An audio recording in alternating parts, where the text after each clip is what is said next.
Olá, meus jovens e minhas jovens! Sejam bem-vindos a mais um vídeo do canal. Já chega encarcando o dedo no like e vamos que vamos dar uma olhada aqui nas principais atualizações envolvendo a Viver Incorporadora e suas ações. Então, jovens, deixem abaixo aí nos seus comentários se vocês estão investindo na Viver, se pensam em investir, se não querem saber de conversa, se estão investindo, como é que está o preço médio, quantas ações vocês têm, estão no verde, estão no vermelho, estão aí dentro querendo sair, fora querendo entrar, enfim, deixa abaixo nos seus comentários o que é que você aguarda da Viver Incorporadora e suas ações nas cenas dos próximos capítulos. A nós, o importante aqui foi o último capítulo, que foi justamente aqui a divulgação do seu resultado referente ao segundo trimestre de 2021. Então aqui a gente tem que parar para pensar se houve melhoras, se houve pioras, o que foi que melhorou, o que foi que piorou, se houve uma continuidade da melhoria apresentada no primeiro trimestre, se houve uma piora, certo? Então vamos começar aqui com a mensagem da administração. Ela diz o que ela quer fazer daqui para frente. Então, em relação a Viver, que é a empresa mãe, segundo ela está requalificando o seu banco de terrenos, focando agora no segmento de renda média lá na cidade de São Paulo. Então, o foco da Viver é atuar em São Paulo. E eu gostei aqui, ó, do lema dela. Tem um lema agora: mais direção do que velocidade, ou seja, média renda lá de São Paulo. Já a unidade que ela controla, que é a Solve, vai continuar atuando aqui. É a segunda área de atuação dela, né? A segunda frente de crescimento através aqui da compra de obras paradas e créditos imobiliários. E em relação à área de atuação da Solve, a Viver fala que ela tem como diferencial atuar no mercado pouco explorado e com escassez de mão de obra especializada. E vamos ver que a Viver ela deu um investimento bom em mão de obra nesse trimestre. Em relação aqui, destaque, o aumento de capital, a companhia arrecadou 42 milhões e terminou com dinheiro em caixa aqui de 68 milhões, uma melhora boa em relação ao último período. E o destaque, como nós já estamos acompanhando, foi a saída da recuperação judicial no início do mês de agosto. Vamos dar uma olhada agora em relação a vendas. Houve melhoras, houve piores. É, jovens, em relação a vendas, tivemos aqui uma piora, certo? Vejam aqui, ó. Em relação às vendas contratadas, o dinheiro movimentado em relação ao primeiro período piorou aqui, ó, caiu 8%, de 13 milhões e 400 mil para 12 milhões e 300 mil. E as unidades vendidas também caíram de 41 para 35, uma queda de 14,5%. A questão é que foi compensada a queda pelo aumento do preço médio, que saiu ali de 304 mil para 350 mil por unidade, uma alta de 15%. Agora, se formos comparar, ó, lá com o segundo trimestre do ano passado, tivemos aqui quedas bem maiores. Então, vejo que não foi muito bom, não. Em relação à receita, um importante indicador também. Pronto, aí a receita aqui já ficou, em relação ao primeiro período, uma queda de 21%, atingiu 18 milhões e 800 mil. Em relação ao mesmo período do ano passado, tivemos uma alta considerável. Por que a receita cresceu tanto?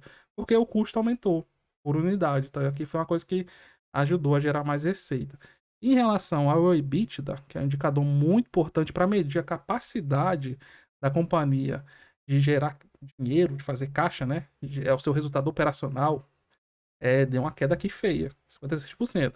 Então, em relação ao EBITDA, comparativamente com o primeiro trimestre, houve uma decepção, caiu aqui de 9 milhões para 4 milhões. Mas é aquela coisa, ó, em relação ao mesmo período de 2020, alta considerável, porque tinha sido um EBITDA negativo de 12 milhões e meio. Então vejo que fica aquela coisa dúbia, né? Em relação a uma coisa melhorou, em relação a outra piorou. E aqui, fato histórico na Viver, segundo trimestre positivo da companhia desde muito tempo. Ela teve aqui um lucro líquido de 2 milhões e meio, quando que tinha sido de 100 mil no último trimestre. E vejo que reverteu aqui um prejuízo de 27 milhões no segundo trimestre de 2020. Então, nesse aspecto, ela deu uma melhorada, né, jovens? Melhorou bastante. Em relação aqui, vendas contratadas, isso mesmo. Vamos ver aqui, ó, vendas contratadas, comparando, ó, como em relação a 2020, ó, ela no comparativo, ela só tá melhor do que o terceiro de 2020. Então eu vejo que foram 3 trimestres aqui caindo um pouquinho. Isso aqui é alguma coisa demais? Não. Mas o bom era ter voltada, pelo menos passando ali, ó, o quarto trimestre, vendendo ali, vendas brutas acima dos 14 milhões, 15 milhões. Em relação aqui, ó, aos seus imóveis negociados, ela negociou aqui imóvel, o mais novinho que ela negociou é lá, de 2011, ó. Acho que deu uma queda aqui no comparativo. Vai ser outro ponto. A região que ela mais vende é São Paulo e Sudeste, isso aí já é a realidade atual, e ela quer focar ainda mais. E em relação aos segmentos, a venda por segmento 35%, segmento super econômico, segmento econômico 37%, e o médio alto, que é o que ela quer especializar agora, corresponderá aqui a 28% das vendas. Vamos ver aqui, a parte de receita líquida agora. Receita líquida foi de 18 milhões. Vejam, ó,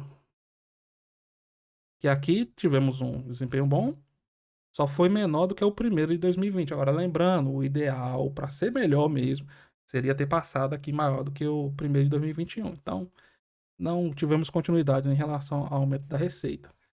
E, deixa eu ver outro ponto importante. Despesas, pronto. É que sim, ó, tivemos um aumento de despesas. No último, mesmo período do ano passado, ela tinha gasto aqui 500 mil e agora gastou 1 milhão e 800 mil. Vamos ver o que foi que ela gastou, se foi para o bem da companhia. O aumento de despesa deve-se principalmente pelo aumento da quantidade de unidades reformadas para a venda, ou seja, tornar as unidades mais bonitinhas para poder ser vendida. Então, investimento aí na atividade dela. E também aqui no aumento do quadro de funcionários com o intuito de fortalecer o grupo Viver para sair da recuperação judicial e retomada dos lançamentos imobiliários. Então, isso aí é uma coisa que deve refletir nos próximos trimestres. Então, muito bom. E o que foi que causou esse lucro? Porque ele veio tão acima do último período?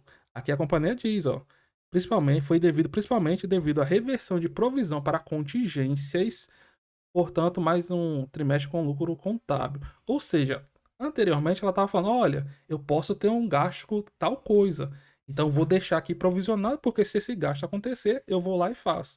Como esses gastos não vieram, a companhia foi lá e desprovisionou, por isso que gerou esse lucro. E no acumulado do ano, ela está aqui com lucro de 200 milhões, 2 milhões e 600 mil. Então vejam aqui que outra informação, o distratos realizados, que é a quantidade de imóveis devolvidos, né? No trimestre, tivemos aqui a devolução de 30 unidades, com um valor financeiro de 7 milhões e meio. Em relação ao estoque de unidades, ela terminou com 571 mil unidades, totalizando 106 milhões de reais. Boa parte aqui, ó, segmento médio. Então, veja que ela tem muitos imóveis no segmento que ela quer localizar, quer focar, né? Ela tem aqui, ó, 82% dos seus imóveis é dessa faixa aí da média renda. Então, vejo que também deve ter influenciado na venda, no valor lá da receita, no aumento, né? E aqui em relação a projetos e obras em construção, a companhia entregou, no segundo trimestre, o empreendimento lá no Beira-Mar, em Pernambuco. E agora ela tem apenas uma obra em construção, que é a fase 2 do empreendimento Fama, lá em Goiás. É a única obra que ela tem. E em relação a banco de terrenos, tivemos aqui a notícia boa que vai refletir no próximo trimestre apenas. Foi a aquisição aqui em junho de uma parceria que ela fez com a Mamute Corporações na aquisição de terrenos. Ó. O terreno que ela terminou mesmo é 121 milhões, o seu banco de terrenos. Mas com a aquisição vai ter um valor aqui para 160 milhões. Vamos ver agora. Ponto importante, recuperação judicial. A companhia já saiu, estamos por dentro.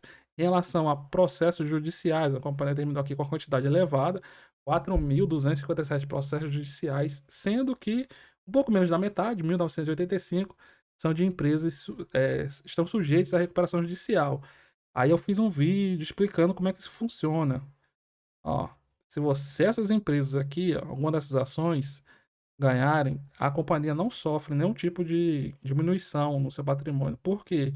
Porque o que ia ganhar na causa é revertido aqui a cada R$19,80 em dívida é convertida em uma ação da companhia. Então vejam aqui, eu expliquei isso aqui detalhadamente no último vídeo, certo?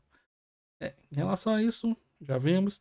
Endividamento, como é que tá com o endividamento? Não mudou nada, mesma coisa. Endividamento aqui de 212 milhões, deu uma pequena reduzida porque ela fez um aumento do capital, quitou a sua dívida com alguns credores. E aqui, ó, tem a questão lá das debêntures da Caixa, né? Porque qual a questão?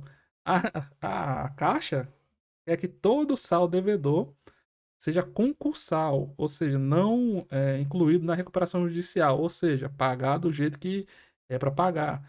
Só que a Viver está com a briga na justiça para que toda a dívida, o saldo da dívida, seja integralmente sujeito ao plano de recuperação judicial, ou seja, poder pagar com o aumento de emissão de ações. E aqui também a segunda frente, né, para combater essa dívida do FGTS, das debêntures com a Caixa, é querendo a prescrição do direito da Caixa exercer as garantias, ou seja, do direito da Caixa de pegar as garantias que a companhia fez no momento que ela requisitou as debêntures, ou seja, imóveis na prática. E aqui, vamos dar uma olhada na atual circunstância do Caixa. Aumento muito bom. Saiu ali, ó, do final do ano passado, de 29 milhões para agora 68 milhões de reais. Lembrando que uma companhia ela tem que ter dinheiro no caixa, né? E seu passivo, meus jovens, é que tá aqui com o problema. Ó. Deu uma melhorada, certo? O patrimônio líquido ficou menos pior. Ele saiu aqui, ó, de um patrimônio líquido negativo de 227 milhões para 170 milhões. O que significa isso?